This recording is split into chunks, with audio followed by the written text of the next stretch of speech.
Hello, and welcome to the Sisters of the Shire Podcast. I'm Abby. And I'm Ashley. So today we are going to just do a fun mini-sode, as they call them, it's just something that we've wanted to do recently. So we're just gonna have fun with it today. So there's no real, what is it? Structure. There's structure. Agenda. Anyway, so keeping it loosey-goosey. Yeah. So as many Tolkien fans have been doing recently among social media presences and also just in their own homes enjoying it, it is the 25th anniversary of the release of the Lord of the Rings films. And people have been celebrating in super fun ways. We have been celebrating at our house. Ashley's been celebrating at her house. And we just want to kind of talk about what we've been doing just to enjoy the anniversary. And so I'll start off with that many of you have participated in this across the country, but they re-released the movies in theaters. All three extended editions, which is so cool. Extended. Because that was not available to watch in theaters when we were young. And like we said before, it's the 25th anniversary. And we're so old. I know. So I first heard that they were releasing it in my actual town's theater, which is kind of rare for my town because my town is very large. So it was really cool that they were actually doing that. But so I said, okay, this is going to be a 3-day event, which is kind of intense because each movie was 3.5 to 4.5 hours long. I was like, it was cemented. I was like, okay, I'm gonna go watch these in the theater again. And it's going to be special this time because I'm going to take my 2 oldest with me to come watch these. Because they are definitely not old enough to have seen them in the theater when they first came out. So I said, what an opportunity to go see these movies on the big screen with good surround sound and just that whole immersion of the cinema of it and just the experience of having that with you, because it's not the same watching it on a tablet or watching it on your TV at home or what. I mean, it's good. Don't get me wrong, but it's not that immersive experience. It's an experience to go see it in the theater. So I brought my 2 oldest, and I mentioned it at my work, and 2 of my coworkers, one of my coworkers is 6 years younger than me. My other coworker is 10 years younger than me. And my other coworker is 13 years younger than me. No, 14 years younger than me. And the 2 of the older ones that are they love Lord of the Rings. That's like one of their favorite things. But the younger coworker, my friend, she had never seen them ever. And so I mentioned to the coworker, my friend who is really into it as well. I was like, I'm going to go see these in theater tonight with the kids. And she goes, I'm coming with you. And I was like, okay. And then it got around to all the other coworkers that day. And so my 3 coworkers came with us too. And, it was also really fun to have a friend who, my coworker who's never seen it, experience it for the first time. Because when we were, when it was the first fellowship, and when the Balrog whips it back, and catches Gandalf, she goes, "Excuse me?" She's like, "What?" She looks at me and looks at my friend, and she's like, and then when we walked out of the movie, out of the fellowship, she goes, I didn't know that they were going to be killing everybody off so quickly in the beginning of this movie. I was like, yeah. I was like, it doesn't doesn't get any better, but like, I mean, dying wise, it doesn't get any better. But so that was fun. And then my children, it was just such a special experience to share that story with them and be like, this is what this is what's so special to me, because they know of Lord of the Rings. They know mom is obsessed. They know mom loves it so much. They find things that say something Lord of the Rings on it, or something that's Lord of the Rings logoed or whatever, and they're like, Mom, and then they have to show me. I'm like, I love it. They know I love it, but it was so special that I can now turn around and be like, okay, here you go. Here is, because they had never seen it. I didn't have it. I didn't ever play it at home because, first of all, I was in the trenches of motherhood of like, when am I going to finish a 3 to 4 hour movie? Like, Right. that's impossible. Also, we kind of have this rule at our house that you have to read the book first before you can watch a movie if there's a book available. And we did that with a ton of books. We did it for all the Narnia books. We did it for all the Hobbit books, and they got to watch the Hobbit. So they know of the lore of that Tolkien Middle Earth, but like not Lord of the Rings. And then I was like, you know what? I'm kind of a hypocrite because I didn't read Lord of the Rings before I went and watched it in the theater.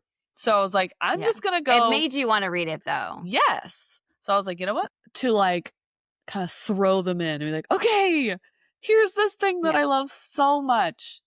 Please enjoy it. I will love you regardless if you don't love it. But it was fun to have them like surrounding me and being like there to like, oh, look, it's this man, like and so we went for 3 days, 3 separate days, to watch all these movies. And it was long because ours started at 6:45 at night. And so we did not get out of that theater until almost 10:30.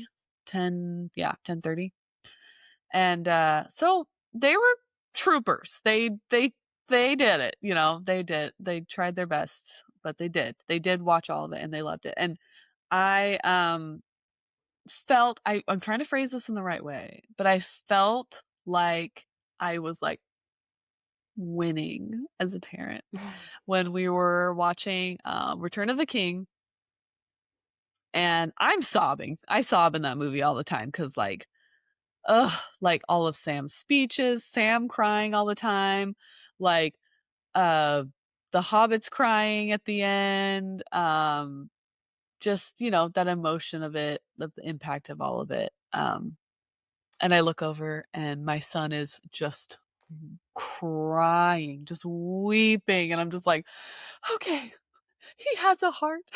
It's a good one.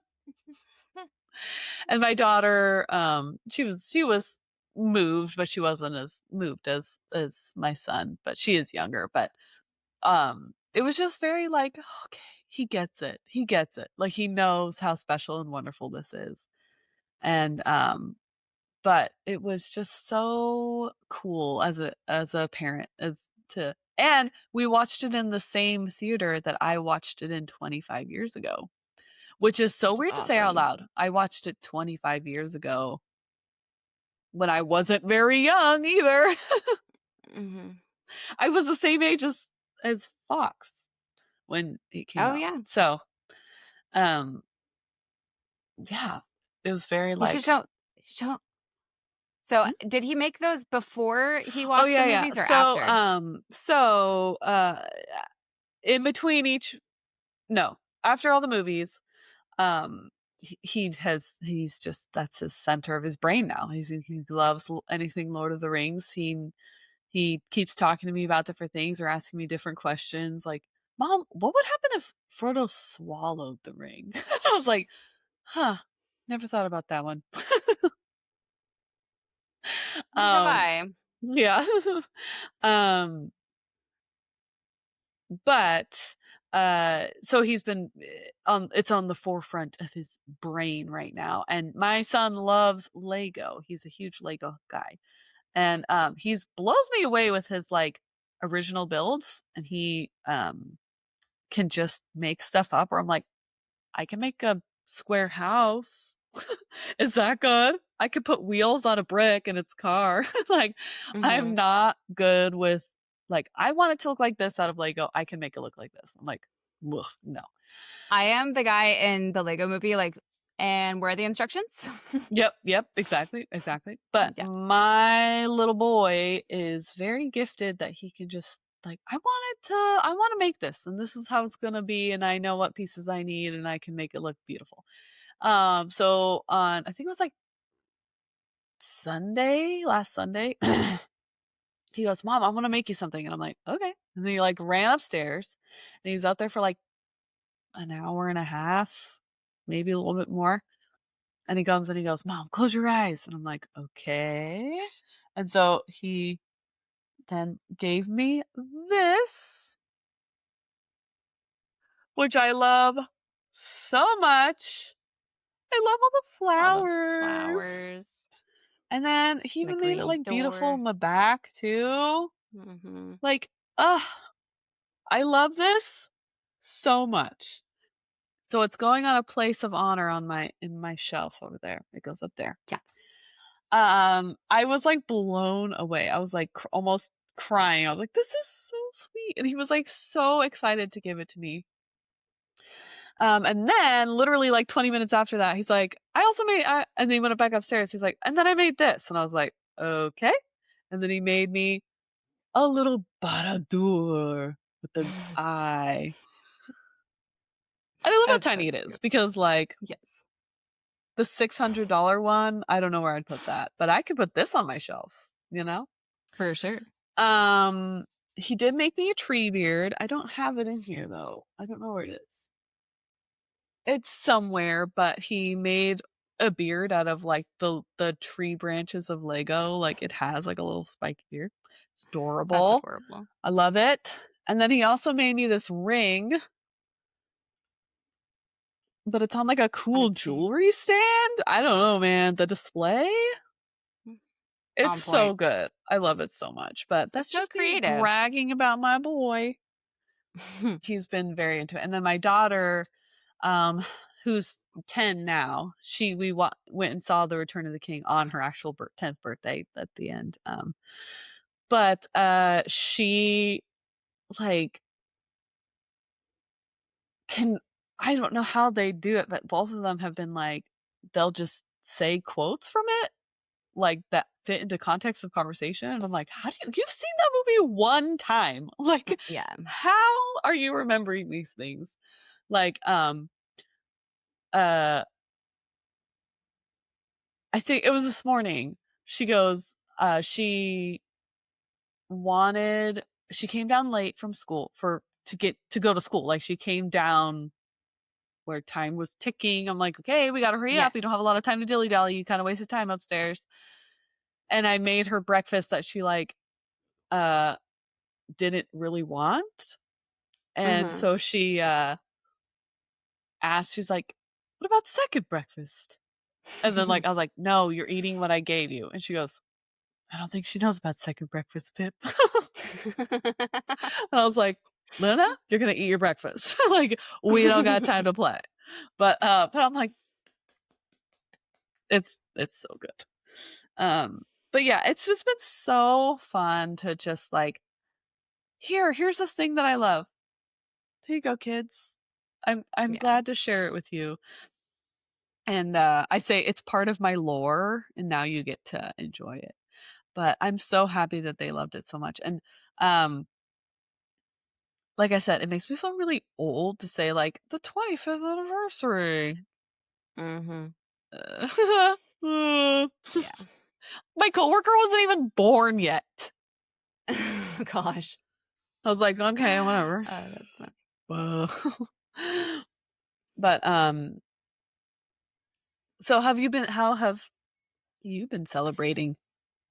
So my mother, who is one of the most selfless people I know, she has 5 children. So she just tries to like, can I be part of your world a little bit? So every once in a while, she'll just like go out of her way to do something that is purely for her children. And it just is such an admirable thing that I love about her. So when she saw that the movies were coming out back to the theater, she's like, I want to go with you. And I was like, okay. And That's a this was real like one. the weekend after the fan expo. So like the thought of asking Nate and Lizzie to go through that again. To watch 12 hours of Lord of the Rings with me in theaters. So my mom bought us tickets, and at first Lizzie's like, well, what about me? I was like, do you want to be in a theater for 4 hours and not be able to move? And she goes, I think I'll stay at home with Daddy. I'm like, good Yeah, good choice. choice. And she would have done it, but like the opportunity to just be able to just like solely focus on the movie was so cool. So my mom and I went. It was like Friday night, Saturday night, Sunday night. And funny enough, we actually sat by the same people twice, even though like we had moved seats. And it was funny the different people that were there. Some people were just wearing like Lord of the Rings shirts or whatever. There was a family though that went all out. There was a Gimli, there was a Gandalf, there was an Arwen, and then they had a little one that I think was supposed to be Frodo or Bilbo, just like a hobbit. But they had a sting. She had a sting blade that could glow blue. And just like every once in a while throughout the movie, I would just see it like rising. Like from the sea. And the mom's like, no. It was really cute. Yeah, exactly.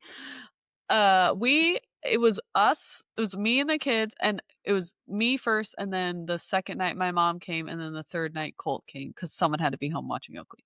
But Right. and then my 3 coworkers, one of them brought their husband one night, and next night the other one brought her husband. Like they switched husbands, which one would come. So it was us. It was like a group of like 7 most of the time, group of 7 or 8 of us. And then there was normally the same guy behind us, and then the same guy in front of us, and then a couple.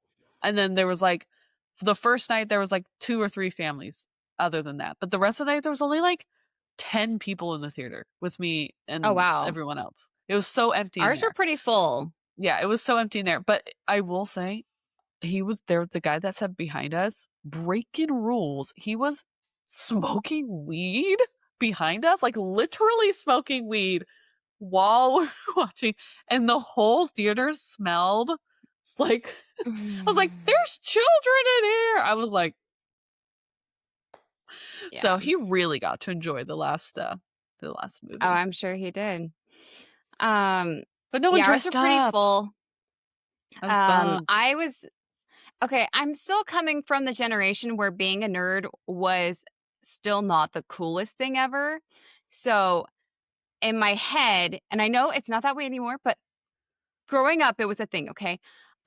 So in my head, the people that were there, I'm like, okay, so who's the nerd out of that couple? The thought of having 2 nerds like married that would want to, yeah, exactly. So in my head, I'm like, forced so who's to come here? Yes, that. I was playing that fun game in my head. Because every once in a while I would actually hear like like with the Balrog whip, like, what? Like there were certain moments that I'm like, this should not be surprising. Who's the rookie here? Like, yeah. But so to see them on screen so big, because I've had marathons myself, but usually, it's on a TV or I'm, Lizzie's running around, or like actually being able to just sit and watch. That's it. No distractions. Yeah. But the huge screen, I have noticed things that I had never noticed before. Or I was just more conscientious. Like, I'm going to look in the background for once and see what else is happening. Okay. So I have like this list, and most of them are from Fellowship, funny enough. I feel like Fellowship, I don't know why. It's not my favorite. It goes, honestly, Two Towers, Return of the King, Fellowship. Don't ask me why. But the Fellowship, I noticed so many more things. For instance, I think I already told you this, but we're going to do this again. So that there's kind of not royalty, a status that the hobbits have between each other. So like Sam is kind of on the lower end. He's the blue collar, he's the Mhm. gardener. Then Frodo, he's not exactly like aristocratic, but he's got that, that money from Bilbo. So he's doing good. And then Merry, a little up there, and then Pippin is supposed to be like an aristocrat. Like he's a trust fund baby, right? Which is so funny to me because I'm like, like him. Yeah. Yeah. Well, that's why, is because he could do whatever he wanted, Mm-hmm. So I was noticing very particularly their wardrobes. So we have and what's funny is you see them every single time. You've seen them a million times, but knowing that, looking at their wardrobes. So Pippin has this very nice shirt. It's very embroidered. It's got like a pattern. He's got a good waistcoat, but he also has this cool scarf thing too, more upper class. Mm-hmm. And then you have Mary, who has this nice embroidered waistcoat, maybe a bit more plain shirt underneath. And then Frodo, he has a pretty plain shirt, but his waistcoat is like velvet. So it's like, Mm-hmm. it's not, it's expensive, but he had to buy, but, Mm-hmm. and then you have like Sam with this, like, it almost looks like wool Burlap. Yeah. burlap. Yeah. Thing happening with his waistcoat vest thing. So I just had never noticed that before, how they actually were like, um, dressed according to class, or according to wealth, or according to status. Mm-hmm. So I found that interesting to watch. Another thing that I've was paying attention to, just because my brain works this way. So when the Fellowship get their cloaks from Lothlorien, they Mm-hmm. have that little brooch on the neck, the clasp. In every single movie, all of the brooches were pointing to the left. All of them. All of the Mm-hmm. Fellowship were, except for one person was pointed right. Aragorn's goes to the right. So it depends on what you mean, but they were all pointing like, in one direction, we'll just say. Yeah. So there's one person that was going opposite, and it's actually Samwise. And I'm like, choice?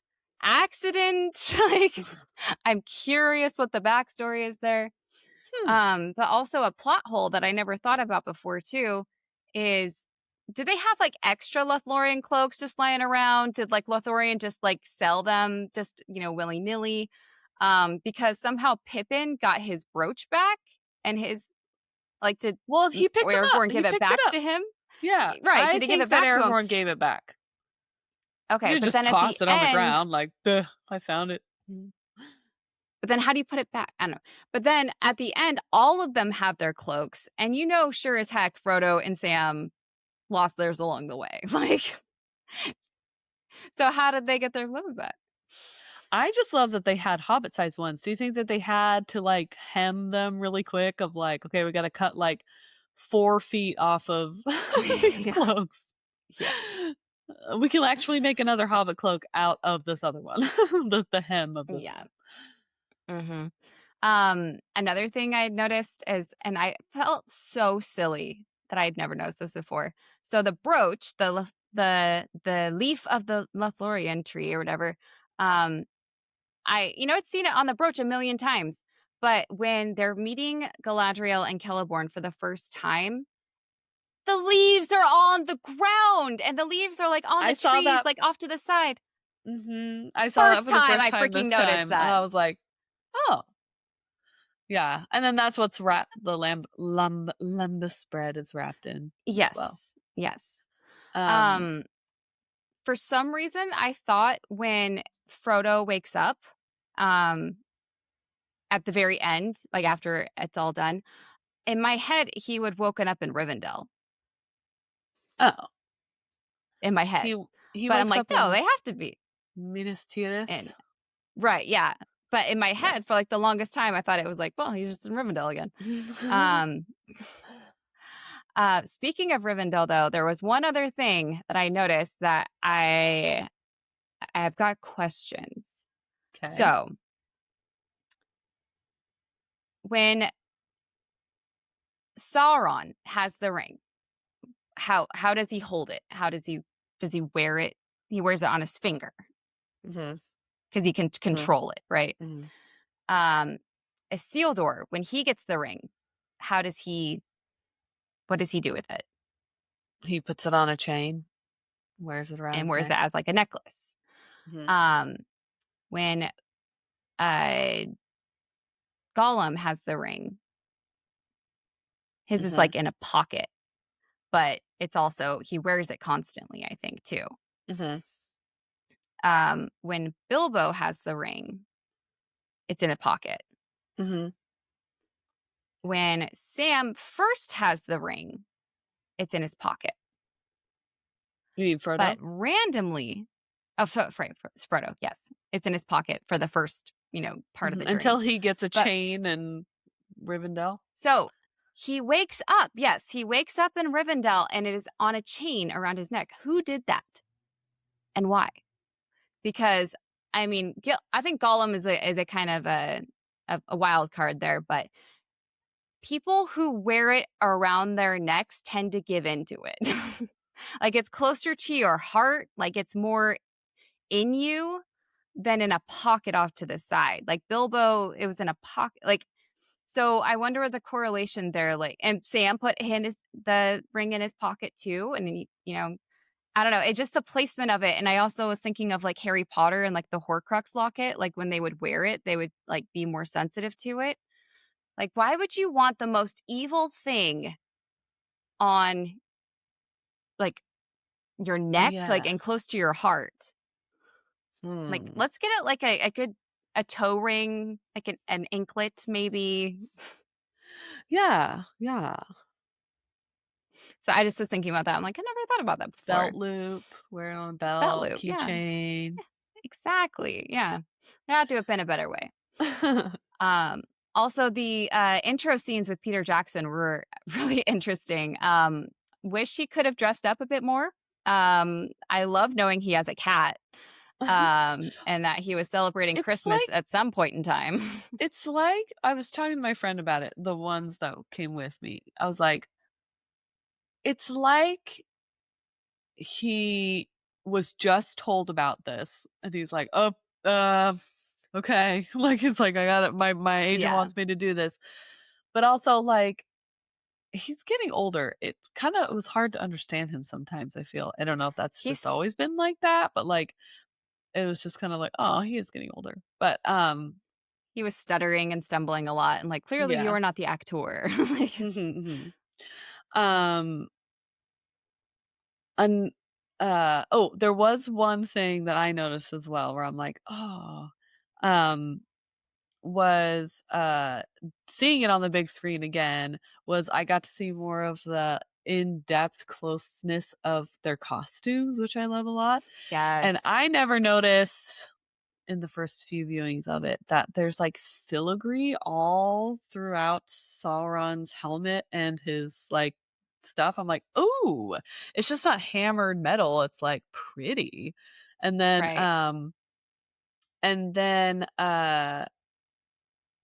there was another one like that where I'm like, I think it's like Aragorn's bracers and shirt are like all like filigree, like really pretty. I'm like, okay, pretty. I noticed that in the background a lot. Like, I was looking around at the background characters and they did their best. It must have been so hard. I think one of the things that they said in one of the like behind the scenes things is one of the hardest things about this whole movie was the different sizes that they had to work with. Mm-hmm. So the body doubles of like the dwarves and the hobbits, I noticed that way more on the big screen. Like, that is clearly not Gimli right there. Like, that is clearly not Sam. Like, that was more evident. And also the background characters for during the Council of Elrond. I have so many questions. I also want to know who was technically who those characters were supposed to be, because obviously it's not what the book was, because our man Glorfindel wasn't there. But the elves, like, they're not making eye contact with anyone. They're like, their lines were like, stare straight ahead. Like, Mhm. don't make any movement, no nothing. Like, just Yeah. stare straight ahead. I also was thinking about, like, how much were those guys paid? And then I was also thinking about Phaedrid, uh, Theoden's son that dies. You do Mhm. not see his eyeballs once. That poor guy. What color are his And he eyes, you just, know? yeah, and he just acts like dead the whole time. Like, he has to, like, ride on like in the front of Aomer, and he's like just flailing around, and then he just lays there on the bed just looking dead. Like, how much money? I just want to know. Like, True, I'm just true. curious. Oh, also, another thing. Sorry, I noticed so many things. Shadowfax. Mhm. Everyone else had you sit on leather A saddle. saddle. Thank you. I'm like, harness. No. All the other horses had saddles except for Shadowfax, which kind of makes sense as being the Lord of Horses. You can't saddle a Lord of Horses. Plus, No. where would they Nuh-uh. have gotten a saddle in the middle of the wherever Well, they all were the when he other horses first randomly had them. when he first called to him, like, well, they got the But other horses from Eomer's men that yeah. had died. But I was like, uh, But what was throughout I the gonna whole say? movie, no saddle. And I was watching something later, and I don't remember which. It's got to be on Return of the King, or one of the. It was one of the behind the scenes things that it just randomly popped up on YouTube for me, and it was like the Horse Lords or something like that, and it was like a good 30 or 40 minutes all about the horses. It was beautiful. It was so well done. But the guy that had to ride Shadowfax, yeah, literally no saddle the entire time. Ow. Ow. Yeah. Ow. Um, it was a really good document, or part of the documentary. If you look it up on YouTube, or I'm not sure which behind the scenes one it would have been in, Return of the King or whatever, but it went into like um the training of the different horses, who had the relationship with this horse or that horse. Apparently one of the horses was very much a prima donna. That was supposed to be Shadowfax. Um, a lot of the women that, like, had the beards, put on to be men of the Rohirrim. It was just a Mhm. really good part of the documentary. Yeah. But I thought about that a lot with Shadowfax. I'm like, no, you don't put a saddle on the Lord of Horses. I mean, do you think a Rome put a saddle on his horse? No. I No. don't think he would have. The different things you get to see it when you actually see it on the big screen, like the little things that you catch are like, this is why I like seeing going to the theater, going and watching it this way. Like, yes, it was a sacrifice of time and money, but we did it. He did it. So I had to pay for 4 people to go every time, and that was like blue. Yeah. But it was totally worth it, and I'm so excited that we got to do it, and my kids are now into it. Yes. Yes. Uh, please comment down below on this video or on our Instagram or anything like that what you guys did to celebrate the 25th anniversary, because like it was so fun to see on social media how different people were doing, like dressing up to go to the theater, or having a Hobbit party at their house and watching it with their friends. Um, If you got a uh, popcorn bucket and have an extra, oh, please let me know. I know our theater doesn't do that, so I was like, duh. Um, did you do the marathon in the theater with all 3 movies back to back to back? That was a thing. Um, but it was just such a cool experience. I'm glad that I got to do it again in the old theater that I watched it for the first time. It's good. It's Well, good. I'm not sure. I think I went to a bunch of different theaters for mine, but it was so good to see it again. Yes. On the big screen. Yes. Yes. Thank you, Again, this Peter is a Jackson. thank you, Peter actors. Jackson. Like I said, this is a mini-sode, so it's not going to be very long, but we're glad you joined us today. And we are glad that you are enjoying these videos, and we hope that you Follow us on our podcast. We hope that you follow us on our Instagram. We have a lot of other videos on this channel that are fun interviews with different Tolkien content creators and good friends now. We just did a really fun interview with Caitlin Fascista,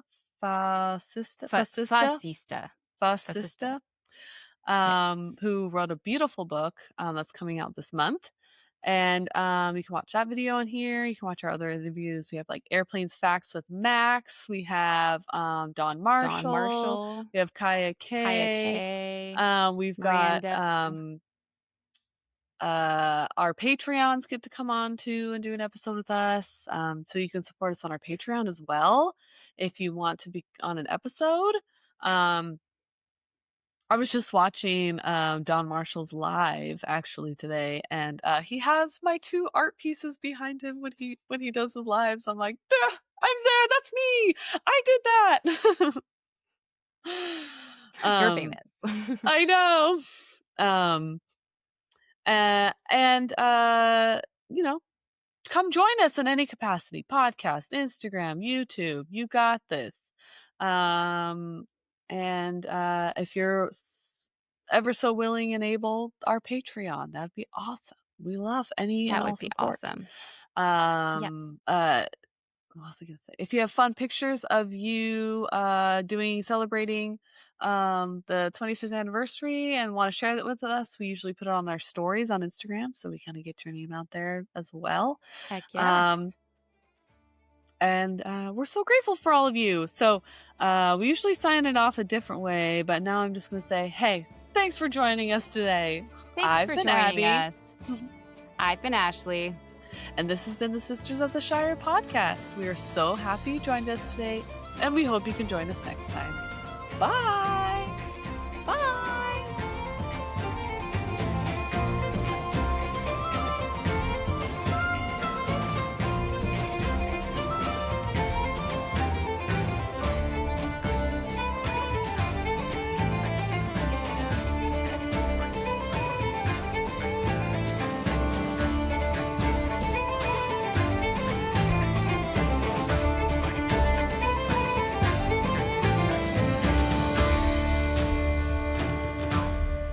Thank you for teaching me a day. Yay!